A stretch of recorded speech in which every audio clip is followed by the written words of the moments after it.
everyone, and welcome! For today I'm going to show you how to make a dragon in Spore. Don't worry, it's very easy. So first of all, we take this depressing little lump and we go ahead and just kind of squish it and then stretch it and give it a bit of a bulge, that being the ribcage. Then make sure you give the rest of the body a bit of girth as well. Now, when it comes to the legs, I swear to God, don't do this. Just stop doing this. This is not how legs work. I'll show you how legs work. Ta-da! But in all seriousness though, let's go ahead and grab one of the double jointed limbs such as the calipigian. That could be the back legs. It'll be a bit of a chunky muscly boy just for a demonstration, but it'll be nice. And you know what, actually no, I hate that. Let's go ahead and get rid of the muscle, or just turn it all down a little bit. Grab this one and hold control, and it'll allow you to snap things and detach them. You know, just casually break their limbs apart and break their bones. It's fine, it's normal. I mean, it's a sport at the end of the day. You do like a little bit of bone breaking. So we've got some legs, some very muscular legs. We'll go ahead and hold Alt to duplicate. Bring it up here, and we've got some arms. But it is a bit weird how it's floating and kind of really intimidatingly posed. So let's go ahead then and give it some feet. So for dragon feet, I like to use the elevator claws, very aptly named, because it kind of lifts up the creature a little bit. You don't have to, the dirt charges work as well, but they're just like a little bit flat-footed. This one gives it a little bit more bounce, but honestly, who cares? It's your creature at the end of the day. Go ahead and adjust all the limbs so that actually makes a bit more sense. And right now we have a pretty Chad-looking potato. Let's give this potato a neck and a head. Now, when it comes to the neck, you could do it like this, and give it a little head like that, but that looks a little bit strange. And if you googled how to make a dragon in Spore, I'm gonna guess that you probably wanted to make a grand dragon. You know what a grand dragon needs? Neck. Lots and lots of neck.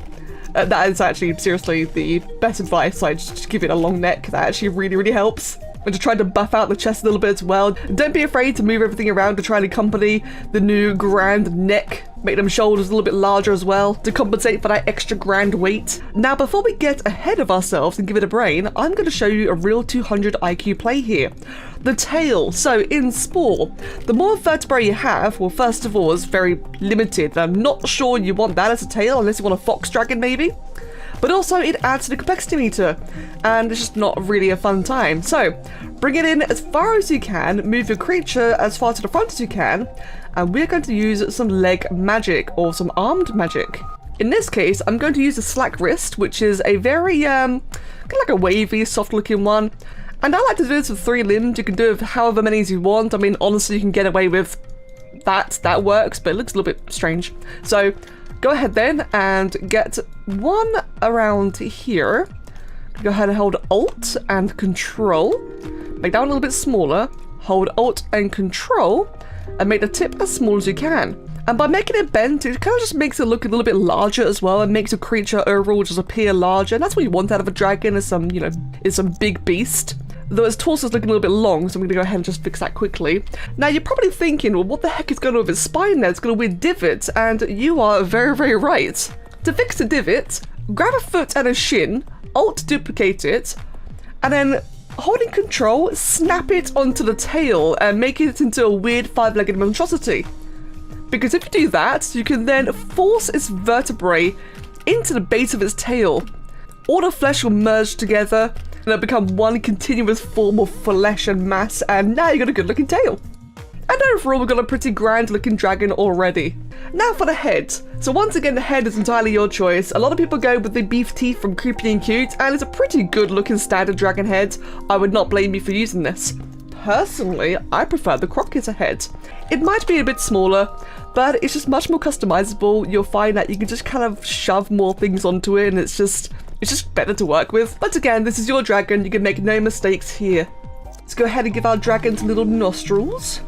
Or if I want to be really clever, I'll give it ears for nostrils, because ears for nostrils not only animate, but it just look a bit better.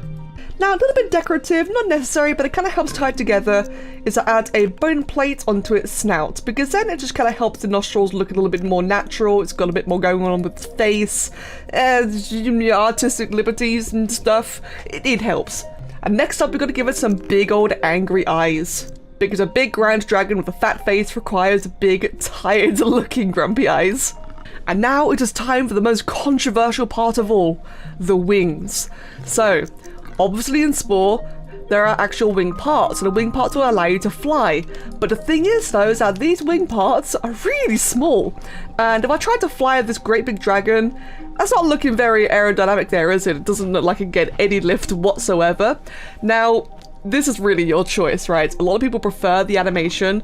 Personally, I prefer the controversial artificial wings. And to do that, I give it some arms, because wings are made of arms after all. They're just the sky arms, as opposed to the grabby or walkie arms. Just don't put any hands on them, or actually you could if you wanted to, give it some bit of extra animation, such as, ooh, this one would be a good one to use it for. And then I like to use the Bat Boy part. In the Sensors tab, go ahead and rotate that, make it as big as possible, and really grow it out. And this will just have like a much, you know, kind of larger looking design. The thing is though, is that this is very complicated for the complexity meter, and it's gonna kind of make a creature run out of parts really quickly. But it looks better, but now it can't actually fly, so it's a bit of a sad grounded dragon. Unless I was to hide, you know, some different kind of wings, like maybe, hold on, there you go. Now it's got like really pretty ears, and it flies with its ears. It works, or its eyes can just shrink into its face. It's got a bit of a melty face going on. In all seriousness though, I could probably hide the wings inside the head like that with a bit more care, of course. Or alternatively, we can discard the bad boys entirely, and we could even just kind of snap the wings onto the limbs. So perhaps something a little bit like this. I mean, it kind of works. It looks quite decent actually, and it'll be functional. It'll flap a little bit awkwardly, but it does work, although the hands are probably contributing to that. Let's try again. It's not bad. It's not good, but it's not bad. It's somewhere lukewarm in the middle. And of course, no dragon is complete without an epic set of horns. In terms of horns and spikes, you can really just go crazy with anything that you like. You can never go wrong with the keratin horn for some big old basic spikies. Perhaps make it look a bit like a bull. Or maybe you want a large, grandiose crest, which is wonderfully supported by his giant, girthy neck. Or perhaps you'd prefer a bit of a ram-like design, which again is supported by the big, girthy neck. Now, in terms of textures and colorations, you really can do whatever you'd like with this. Personally, my preference is not the red scaly texture, because it looks a little bit strong and too contrasty. It can be a bit weird at times. I actually prefer this blue one here. It's a bit softer on the eyes, and in terms of texture areas, it tends to error less. We'll go ahead and turn it into a classical green dragon. For the detail, the bottom tab, I always give it a lighter underbelly. I just think it looks better when it's got a mid-tone base and a lighter underbelly. And then for the coat itself, you can go wild. You can give it spots, you can give it stripes, you can make it look like it's wearing clothing but only the sleeves and no shirt or pants. Personally, I like using this coat texture here and then giving it a bit of a darker hue compared to the base colour. That's why it gives it a bit of a harder looking surface. And there you have it, you have your very own dragon. Now personally, I think the wings look like crap, as I much prefer the Bat Boy wings, but I know a lot of people prefer animation. I'm sure you can find a nice medium for yourself. As for details and accessories, personally, I just spike the crap out of it. I just add lots and lots of spikes. Or armor pads as well. Armor pads work nicely too.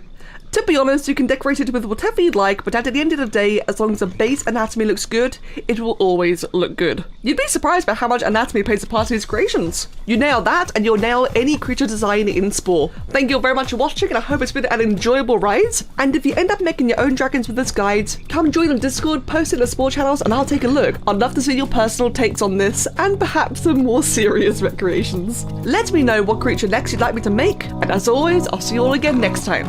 Cheers.